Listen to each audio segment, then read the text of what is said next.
What do you get when you bring writers together for some fun and games? Writer's Virtual Table.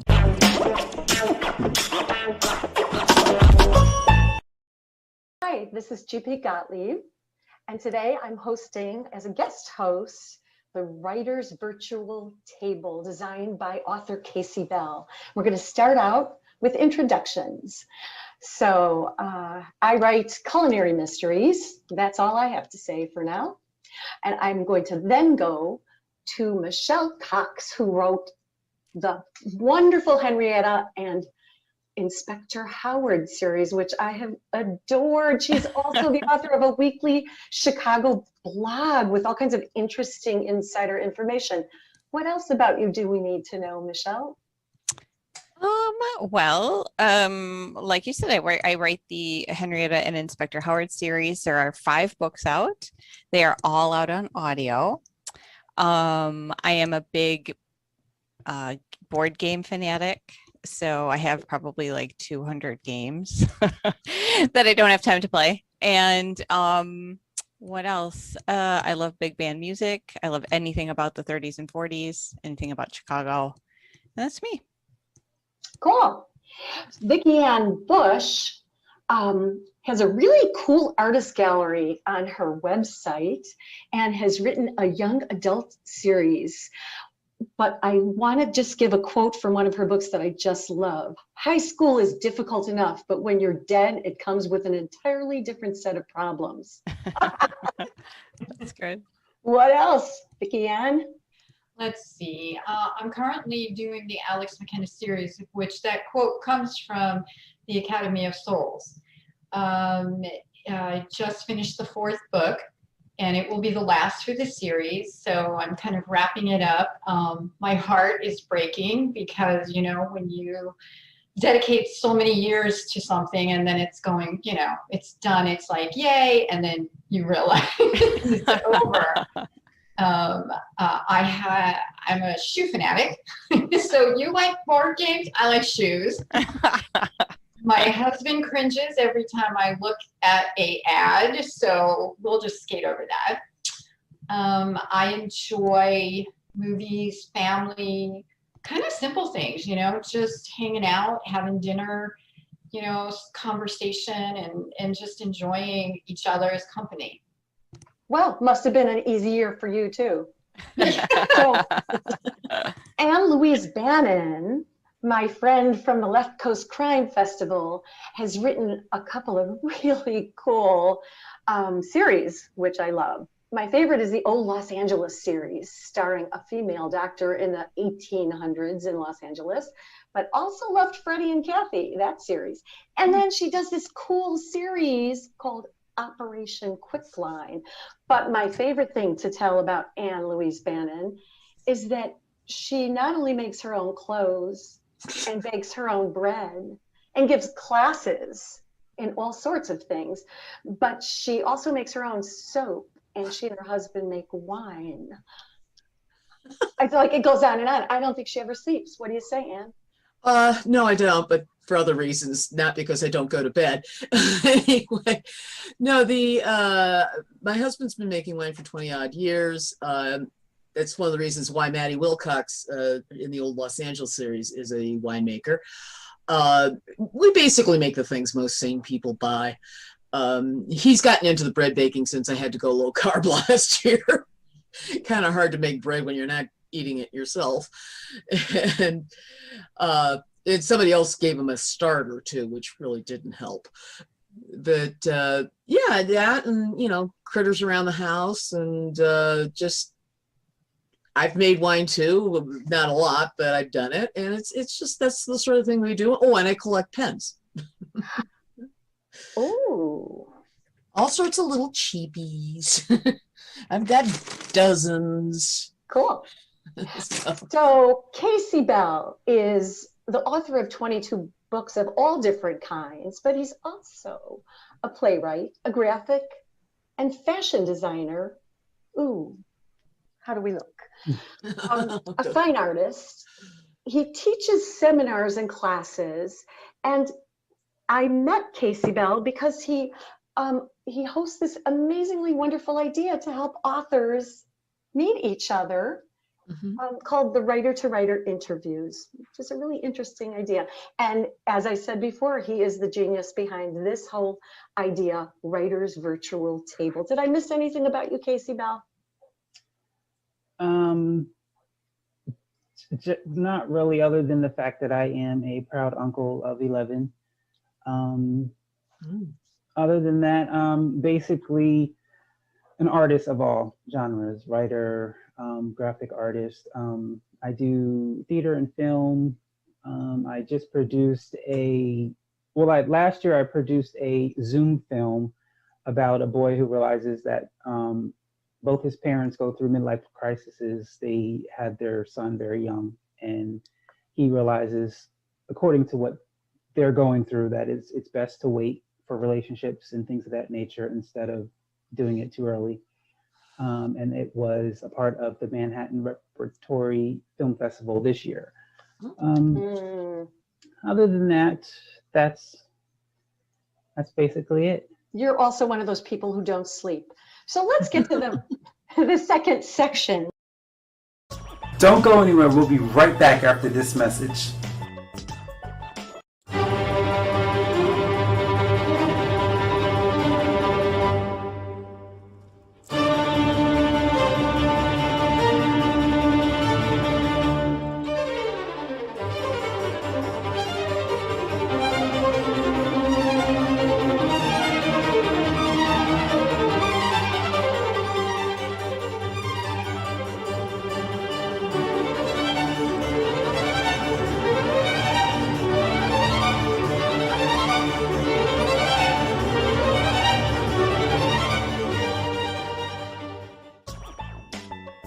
And we are back.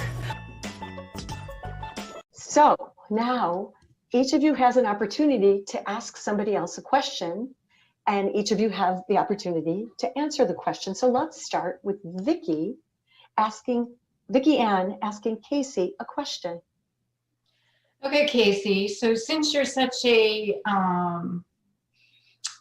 detailed person when you're watching other things or writing them in your head, when you read other books, do you tend to rewrite the story in the book that you're reading so that you pick up on all these little things that you may think are maybe misplaced or could have done differently? Yes and no. Sometimes if I think the book is too long, because sometimes I feel like they add, I know in the world of writing, they have the whole thing, especially on Twitter. Oh, I just wrote 10,000 words today. I just wrote 20,000 words today. And I feel like they care more about the words than the actual story. So there's times I'm reading a book and I can tell there's just too much excess details that have nothing to do with the actual story. And so I'm writing like, I would leave this out. Or if I find, sometimes I'll rewrite a story because I feel like it's more mysterious, or it's more shocking, or it's more surprising, or it's how do I say, it's something no one would ever think to do or think that's going on. So yeah, sometimes I will rewrite a story where I believe it would be more interesting, if that makes sense. Cool. Michelle, will you ask Anne a question, please? Sure. Okay, and if you could write in a different genre, what genre would it be?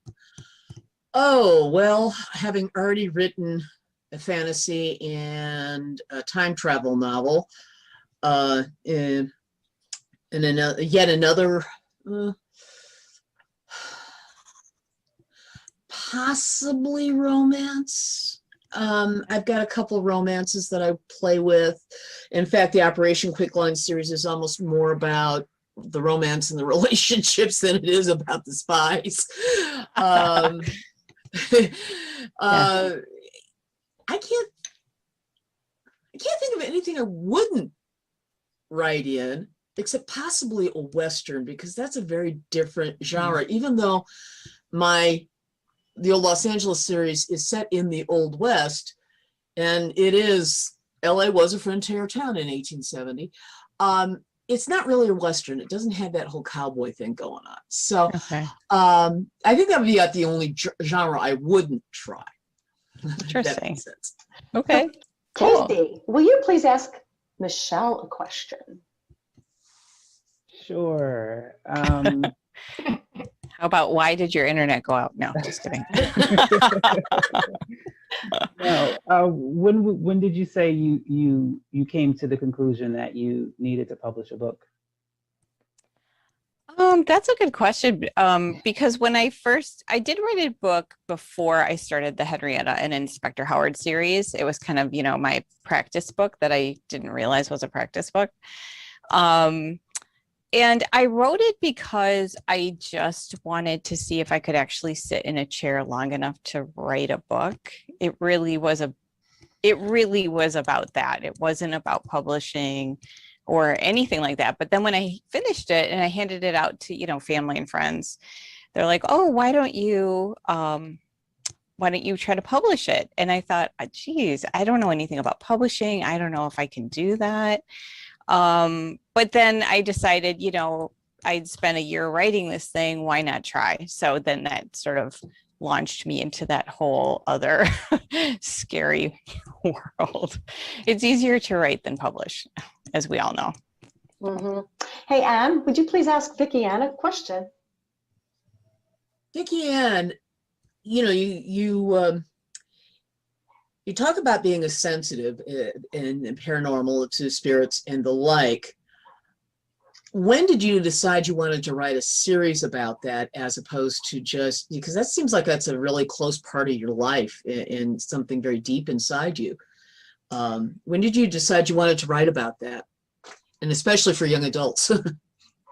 I actually started off in children's books. The first paranormal I wrote I was with my publisher at the time, and they asked me if I ever thought about writing YA. And so I wrote the Dust Chronicles. The Alex McKenna series is not born from my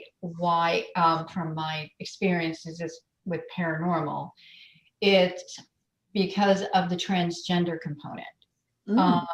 My grandson is transgender, and I wanted something, or create something that he could relate to. I had asked my daughter, actually, at first, when I first had the idea, and to see if there was anything out there, because we're going back a few years, to see if there was anything out there that was not a inspirational self-help or anything like that, where it was just a character who happens to be transgender, but that's not the focus. So if you read the Alex McKenna series, you're gonna know that he's transgender from the beginning, but you're not going to see much of it. And it's not anything that has to do with his emotional journey, really, because I can't write that. No. I don't know how he's going to really feel. I can go for the mechanics of it, like when he's putting a binder on or something, but I only devote short little sprinkles of that in the book. The book is focused on his paranormal abilities and his family, which I took from my own, and magnified it 1,000 million times. 1,000 million, that's a high number. Well, because I can't sit here and move things with my mind. I wish I could, but that's not happening. Oh, I can think of a few things. Don't go anywhere. We'll be right back after this message. American History, a children's book series that shares the diverse, eclectic, and colorful history of America. Go to authorcaseybell.com for more information.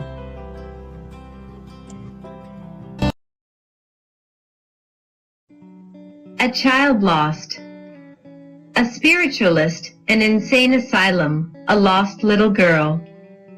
When Clive, anxious to distract a depressed Henrietta, begs Sergeant Frank Davis for a case, he is assigned to investigating a seemingly boring affair, a spiritualist woman operating in an abandoned schoolhouse on the edge of town who is suspected of robbing people of their valuables. What begins as an open and shut case becomes more complicated, however, when Henrietta, much to Clive's dismay, begins to believe the spiritualist's strange ramblings. A Child Lost is the 5th book in the Henrietta and Inspector Howard series by author Michelle Cox. For more information, go to michellecoxauthor.com.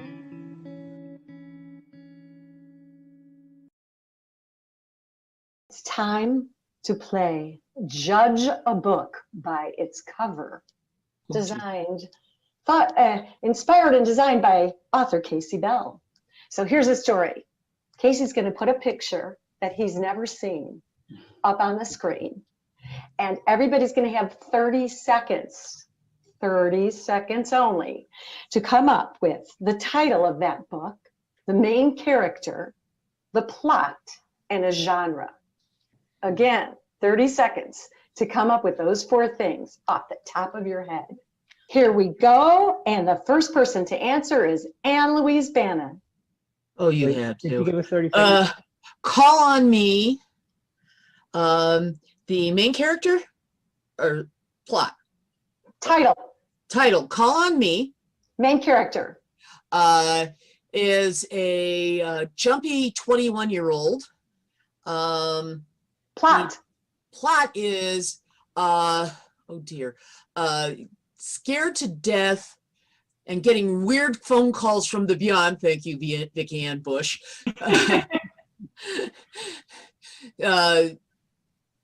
Casey Ann Warren knows she has to help out to solve a murder. excellent. Genre is, Well, duh, mystery. there you go. Phew, thank you, Anne Louise Bannon. And you're up next, Casey Bell. Okay, Title, the title is To Complain or Not to Complain. main character,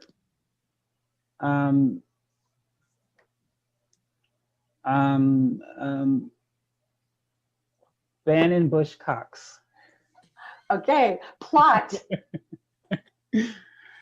So every time Bannon complains, this magical phone rings, and when he picks up the phone, it takes him to a different era, centuries ago, where his today complaint is so let's say he complains about it's snowing and he has to shovel. The phone takes him back to like 1400 BC, where there really is no shovels, and he has to really deal with the snow in a different way than he did today. And the purpose of it is to show him to not complain, to be grateful for what he has, because there was also always a time where things were worse than they are now. so the genre is, Fantasy, I guess. and time travel too. Yeah, time travel. Okay, thank you. Michelle, you're up. Title, Okay, title is Saturn Calling. ooh, main Yeah. character, Jimmy Saturn. plot, Okay, Jimmy continues to get calls from an alien who needs his help. and genre. YA. Ooh. And last but not least, Vicki Ann. Title, A Connection in Time. Main character, Tiberius McFadden. He's a 15-year-old boy who's visiting London with his family, and they walk by a phone booth and it rings and he picks it up. And it connects him to someone in the 1940s. And what was the other thing? Love it. Plot and genre. Plot and genre. Okay, so it connects him to someone in the 1940s who's trying to prevent a death in 2021. And the genre would be YA paranormal. Time travel. Cool. Wow. Okay, that's a wrap.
And we are back.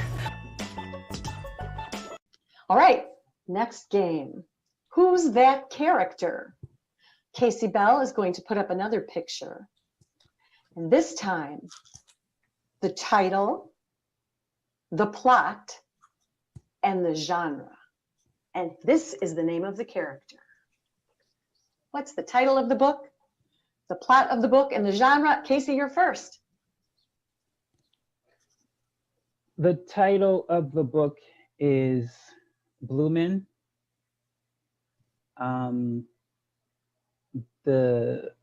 It's children's books, and Blue Men it's a series of children's books that talk about blue men who are a type of living beings in another planet.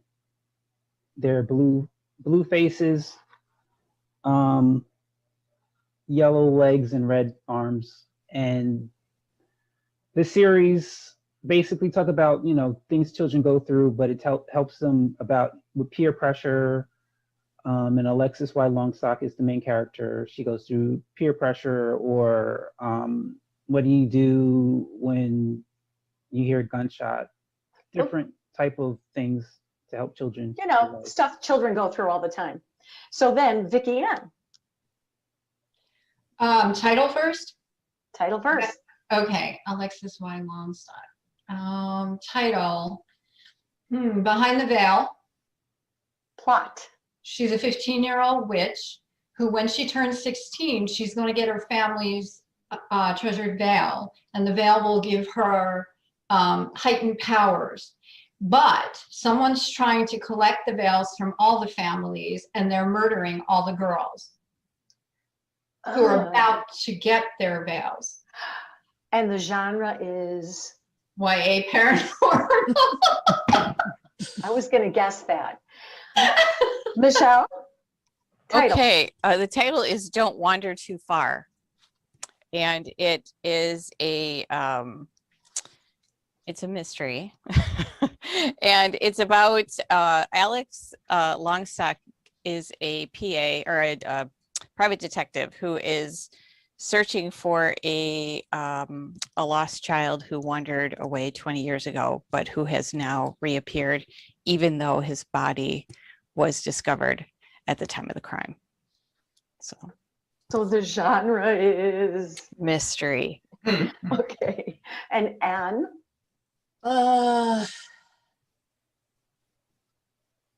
Longstock walks on. Alexis is I've got a PI, so I can't do that. She's a young cop on her first beat, really gotten thrown into the deep end, and in an urban on an urban police force, and has to deal with the fact that on her first day on the job, she shoots somebody and kills him, and is trying to recover her sanity and decide whether or not she wants to still be a cop, having dealt with this horrible thing right up front. And I guess you can call it a police procedural. There you go. Nice. And I'm going to say nothing. Come on. I got nothing for. In the 6th Operation Quickline story, operatives Lisa Weishley and Sid Hackburn are sent undercover at a small arts college in Wisconsin. The job is to find out who is stealing a top-secret chemical formula being developed by someone on the faculty. The catch is that no one knows who the developer is, let alone who is stealing the formula, or even how. The Hallowed Halls by Anne Louise Bannon. For more information, go to AnneLouiseBannon.com.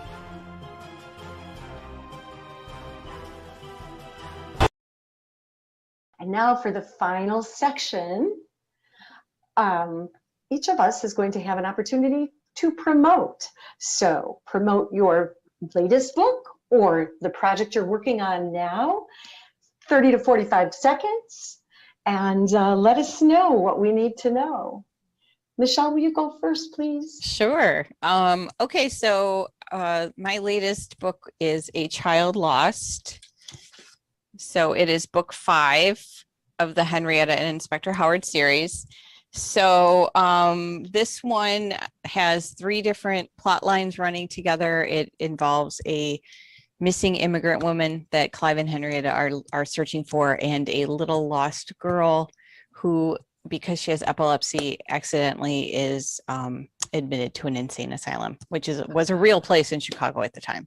So that's book 5, and hope you check it out. Hope everybody does. Anne, would you go next, please? Okay, we were talking about the Operation Quicklime series. Here's the latest of them, These Hallowed Halls. A deadly amateur, a top secret formula, and full mating plumage. This is the 6th Operation Quicklime story. Operatives Lisa Wycherley and Sid Hackburn are sent undercover to a small arts college in Wisconsin.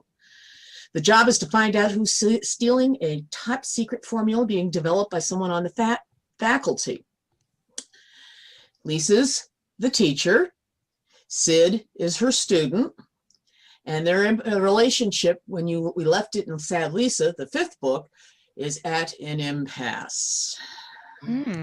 Faculty politics are rank enough, not to mention the food in the faculty dining room. There's also trying to figure out which, if any, of her colleagues has been working with the KGB. Then managing 3 wet behind the ears fellow colleagues. The one thing Lisa can't do is let on just how much in love she is with her gorgeous basic composition student. Ooh. Yes, this Sounds just good. finished up as a serial on my blog, and so it's available in book form. Sounds spicy. Yay. Yes. Vicki Ann, would you like to go next, please? Sure. My latest is Alex McKenna and the Academy of Souls, which is book 2 in the Alex McKenna series. And in this story, Alex and his girlfriend Margaret travel to the Academy of Souls to help a little girl who is stolen by a soul gatherer. Her sister's been searching for her since the day that they died. And little 7-year-old Haven comes through. She searches for Alex and finds him. So he travels to go to help her. And it takes them to an in-between world, and just to uncover the mystery of everything and how it happened, and to rescue her. And then coming out December 14th, 21 this year, is Alex McKenna and A Winter's Night, which is the 3rd book in the series, and that puts Alex in a position where he could lose the one thing in the world that he loves the most, Margaret. Oh, wow. Sounds good. It does. Casey, would you like to go next, please? Sure. So I don't actually have a book with me, but the latest project I worked on is called American History. It's a 9-book series for children. Wow. And each book is focused on a group of Americans. So the first book is African American, and then we have Asian, Hispanic, Native Indians, Mid-Easterns, Europeans, Australians, and then North, South, Central Americans. And each book has an equal amount of men and women of inventors and innovators, business leaders, entrepreneurs, and things of that nature. And so that's my latest project that I completed. It was a high task because I used to draw when I was a child and enjoyed it, but I stopped for a long period of time, and now I don't really draw well and don't really enjoy it. But I had to go ahead and I did illustrate each book myself, which was, and the research also was a lot of hard work. So I'm excited about this series. Sounds really cool. Oh, wow. I can't wait to get my hands on it. Yeah. And my story is I write the Whipped and Sipped Mystery series. The first book, Battered, came out in 2019. And the second book in the series, Smothered, came out in February of this year, 2021. I'm at work on the 3rd and final book of the series. It's a culinary mystery series. I'm not sure of the title yet. I keep changing it. But everything is set in Chicago, actually in the Lakeview neighborhood where I might live. Nothing specific about that. By the way, I loved Battered. It was a lot of fun. Thank you. I have a lot of fun with it, and I love murder mysteries. I love the puzzles, but I also love the food. So whoever's not being murdered is eating breakfast, lunch, and dinners. And then the recipes are in the back, and the recipes are mostly vegan and gluten-free, neither of which I am. Thank you, everybody.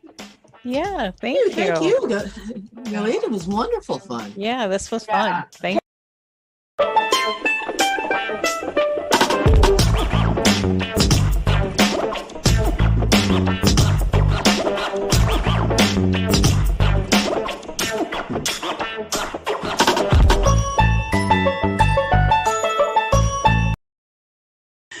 Are you a guest looking for a host to interview you?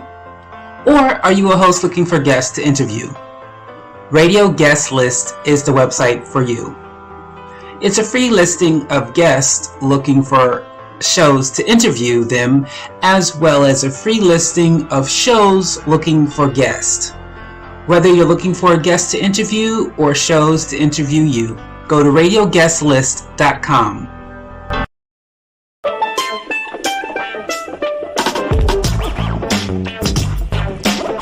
What do you get when you bring writers together for some fun and games?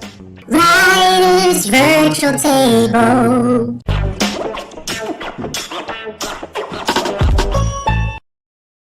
Hello and welcome to Writer Virtual's Table. I am your host, Casey Bell, and today we have some more great writers who've come to join me for some fun and games. Our first writer is Leah. Leah, can you please tell me your name, when you started writing, and just a little bit about your experience on the first book you published? Sure. So I'm Leah Lindemann, and I'm the author of the historical fiction Canadian Reminiscence series. And how I began this whole series and this project in general is I began writing when I was 16, and I started off with poetry. And then I decided to take correspondence courses with the Institute for Children's Literature in Connecticut. And after graduating with honors from that course, I decided to start my first novel, which is based on the Halifax explosion of 1917. And I started that as a result of the last assignment having to do with, I had to write the first 3 chapters of a book, which was the beginning of that novel. So that novel took about, I'd say, 6 years with first draft, rewrites, edits, and just me learning about the whole publishing industry in general.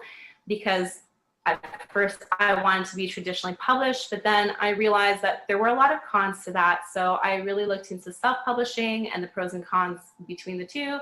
And that is when I decided to self-publish instead. And from then on came the novella and another standalone novel with its novella as well. So that's how I began. Thank you. Our next writer is Stephen. Your name, when you began writing, and just a little bit about the publishing process on your first book. My name is Stephen Murray. I started writing about 12 years ago. My first intended book was a book on my travels throughout the world. Because I have been to 40 different countries, and I thought it might make an interesting book with the different cultures and experiences. However, the publishers told me otherwise. They told me I needed to write for women and I had to write for women's fiction. Obviously, I knew nothing about women's fiction. I don't read it. I've never read a Daniel Steele novel in my life. But I thought I'm going to do that and make it into a challenge. And so I live in Las Vegas. I wrote about a fictional Las Vegas wedding chapel and the couples that come and go there. We are the marriage capital of the world. It was a challenge. It was fun. I never thought it would get published, but I did, like Leah, weighed up the pros and cons of traditional versus self-publishing. I also decided to go the self-publishing route and never really looked back. It's been it's challenging, it's hard work, as Leah knows, and I don't know about Haley yet, but I've enjoyed the journey. My Chapel of Eternal Love book spawned a sequel, much to my surprise, due to author's demand, and now I've written a murder mystery book since, and a crime fiction book since. So that's my journey. Thank you. And Haley, same question. Name, when did you begin writing, and a brief history on your publishing process. Yeah, so I'm Haley Kilgour. I also go by HC Kilgour as my pen name. As far as when I started writing, that's a bit of a hard question because I started plotting my book when I was like 10, 13 years old, and I didn't actually try to write it down until I was 19. So, you know, I had like a decade of planning in my head, so getting it on paper was significantly easier because I kind of had, you know, a process going. So there was that. That's kind of when I started writing. And as far as the publishing process, I'm published with an indie publisher called Rock Hill Publishing, and I only ever faced one rejection before getting picked up. So I'm a kind of an oddball in that sense. And for me, I would have loved to have gone, one of the big five, HarperCollins, things like that. But I had another friend who was an author and kind of realized that was probably not going to happen with my first novel. So started just, looking for indie publishers at book fairs, and I managed to find my publisher at the Miami Book Fair in 2017. And they loved it, decided to publish it, and my first book, Nanakin, came out last May of 2020, and hopefully the second book will be coming out early next year in 2022. Awesome. Thank you for sharing. Hold on for one moment. Don't go anywhere. We'll be right back after this message. If only they had known how important they were. The children of prophecy are the only ones who can protect or kill. Now they must face the danger set before them and survive. Who are they? Check out Nanigan by H.C. Kilgore.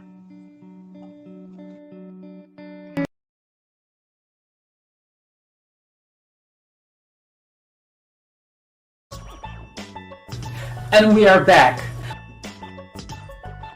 It is now time for Ask a Question, and Haley, you are going to start us off. Please ask Stephen a question.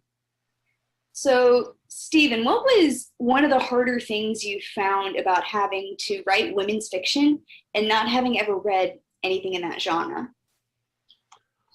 I think the toughest thing for me was trying to get, because it was written for women, to try and get inside of the female mind. And no matter what we say, women are wired differently from men. Fortunately, I happened to be in I landed up in a writer's critique group where there were 4 women and just myself. And I couldn't have done it without them, because I learned so much from those women as I was writing this book. And it was just an amazing experience. I'll be forever indebted to them. But that was the toughest thing for me, getting inside of the woman's mind, how they perceive things very differently from a man. Nothing wrong, it's just life. That's how we're wired. Thank you. All right, Stephen, you're going to ask Leah a question. Leah, you mentioned in your intro that you weighed up the pros and cons of self-publishing versus traditional publishing. I hope I can combine 2 questions here. Do you regret the choice, and what did you think of the biggest pros, and what were the pros that tipped you into going towards self-publishing? That's an excellent question. No, I do not regret my decision at all. Traditional publishing is something I may want to look into in the future, but as of for this particular series that I'm working on, self-publishing was the way to go. I have a very particular vision of where I want each book to go, and also just everything detailed, like the covers, the design. It's all something that I have a very specific vision for, and it's not something that I would want to let go of, the creative control. So that was a big one for me, is the creative control of my work. Also, timing. When you do traditional publishing, now for Haley, she said she got picked up pretty quickly, but for most people, you go through at least 50 to 100 rejections. That's the average. So the time it takes to query an agent, to find an agent, especially if you want to go into bigger publishing companies, the time it takes to find an agent it can be anywhere from 1 to 2 years. Then you have to get your agent to query the big publishing houses, which takes another big chunk of time.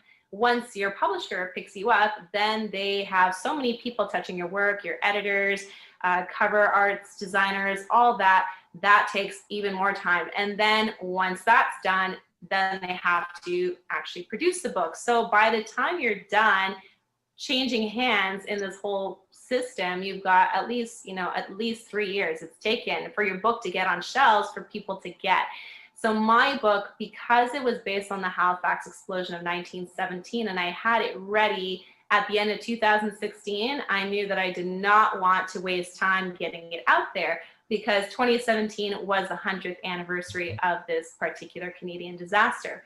So that was also another big tipping point for me in choosing self-publishing. Yes, makes sense. Thank you for Okay. sharing. And of course, Leah, you will now ask Haley a question. Haley, what is one of the greatest lessons you've learned in your writing journey? Oh, that's an easy one. To not get defensive when someone gives you a critique.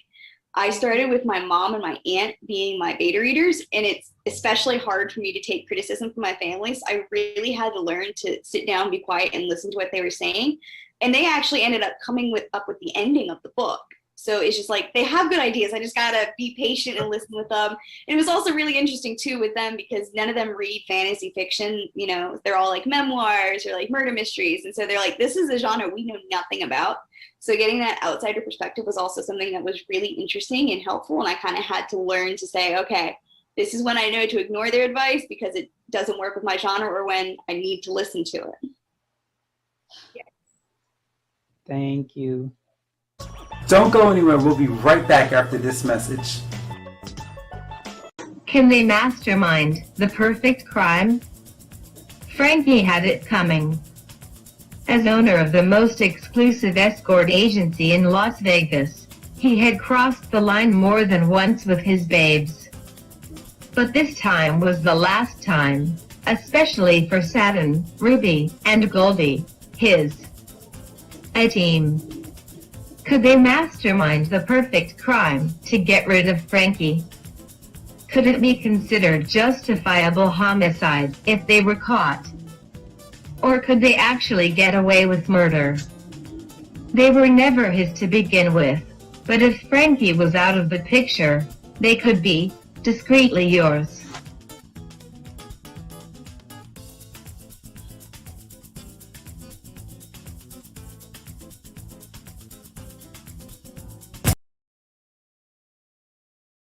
All right, it is now time for Judge a Book by its Cover. I am going to show the authors a book cover, and they have 30 seconds. I guess I should have told you that earlier.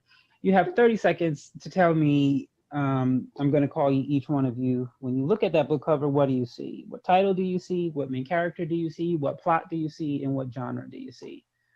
Okay, your time is up. Stephen, you are first. What is the title, main character, plot, and genre of this book? Wow. I would say the spider weaves his web. Would probably be the title, I would think.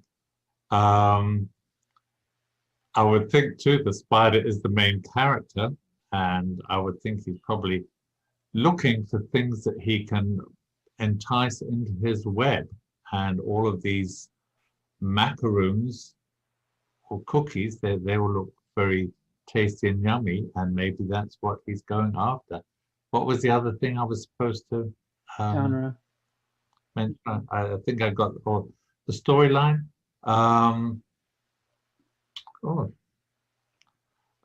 Sorry, the genre. I don't know. Could even be health. Could be health. Know how those yummy things look, and how if you're not careful, the spider can walk over them, and all the dirt and trash that he can deposit on the cookies. Okay, Leah, you're next. So this is a children's book. I am calling it Rainbow Dash, and it's about Archie the spider, who is running away or attempting to run away from being squashed across this beautiful display of ice cream, but will he sink is the question. Cool. And Leah? I mean, Haley? So I imagine the title is being called Sunday Disaster, and Sunday spelled as in like a fudge sundae. And I would put it as in like a thriller, maybe murder mystery, contemporary fiction kind of thing. And the main character is like this woman who's inherited an ice cream shop, and it's like infested with spiders, and she's got to just like deal with everything. And like there's maybe small town murder or something like that, the spider bite. I don't know. Almost 2 years after outwitting her blackmailer and her father's murderer and discovering her father's gold vein, Rosewood returns to the Caribou region in BC to reunite with her fiancé Dave and prepare for her wedding. However, missing persons and evil practices append her happy return. Can she and Dave work together after so much time apart to catch a serial killer? Scathed Bones by Leah Lindemann. Go to leahlindemann.com.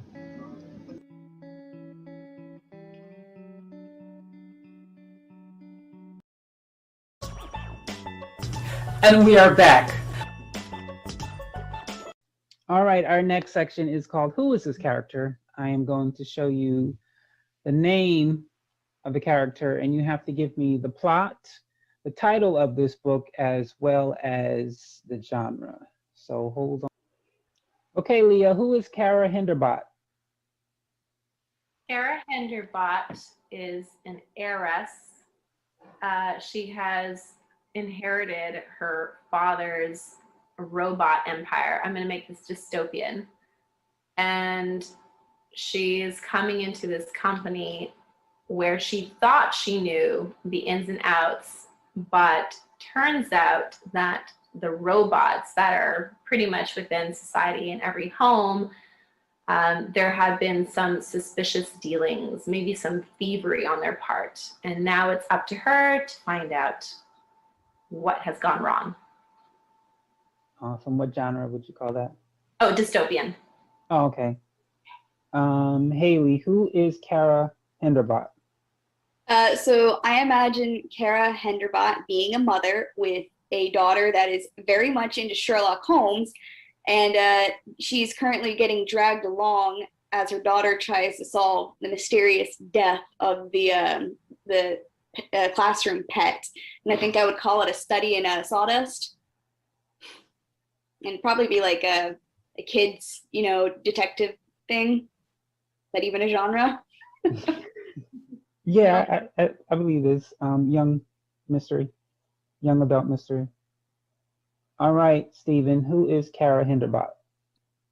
Well, I think Henderbot indicates to me, it sounds like a foreign name, either a Dutch name or a Belgian name somewhere in Europe. I would suspect it's more Dutch.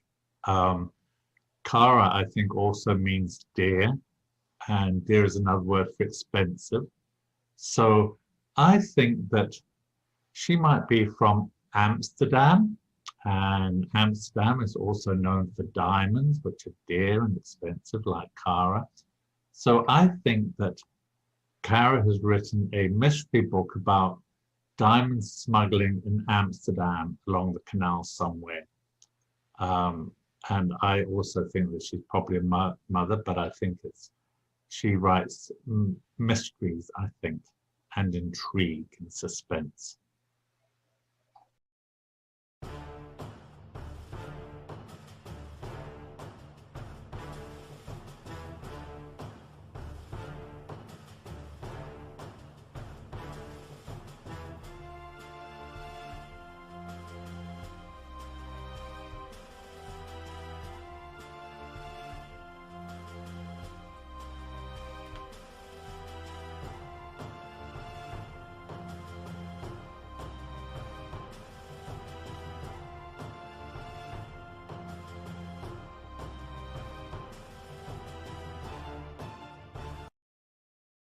All right, I want to thank my writers for joining me today on another Writer Virtual Table. Haley, can you tell us your latest project, and if you are working on anything, what it is? Gotta unmute. So my latest project is my book, Noggin, which is my only book as of yet. But coming out hopefully early 2022, we'll have the sequel to that book coming out. It is yet unnamed, so you're as in the dark as I am on that one. Awesome, thank you. Leah, same question. Yes. So here, my latest work that I put out was Scathed Bones. I do not have a physical copy because it is only an ebook, so I have my phone. This is it right here. And that is a sequel novella to my second standalone novel. And it is a murder mystery. And it actually is inspired by the legendary serial killer Agnes McBee, who killed a bunch of miners in BC during the Caribou Gold Rush and amassed quite a big fortune. We just don't know if she actually existed, but it is a legend in BC. So that is my latest work. I am now working on the third standalone novel in the Canadian Reminiscence series, and that is based on the Canole pipeline of the American Army building the Canole pipeline during World War II. And that will be in the Northwest Territories, where this young typist goes and works for the American Army. And there she deals with, I guess, coming of age, finding out who she is amongst World War II. Thank you. And Stephen, same thing. Okay, well, my first book showed the Chapel of Eternal Love as the romantic side of Las Vegas. My last book was crime fiction. It's also set in Las Vegas, but it shows the Sin City side of Las Vegas. It's about three very charming, intelligent, intellectual, beautiful ladies. They work for a very exclusive escort agency in Las Vegas. And the guy that runs it treats them like dirt, so they come up with the perfect crime to get rid of him. And we all know up front that he's going to get murdered. The mystery is, will they actually get away with it? Do they actually get away with a crime? And more importantly, does the reader want them to get away with the crime, even though they've killed somebody? And for something totally different, the project I'm working on now, and I hope to have it out by later this year, is a nice, warm, fuzzy Christmas novella. And it's just nice, pure, mushy, Hallmark Christmas movie kind of stuff. So it's just warm and fuzzy and something totally different and challenging, just like all the books I've written have been challenging. Awesome. Well, I want to thank you all for joining me. I want to thank Stephen, Haley, and Leah for taking their time. And to the audience, I want to thank you for watching. To the audience, have a great day. Have a great week.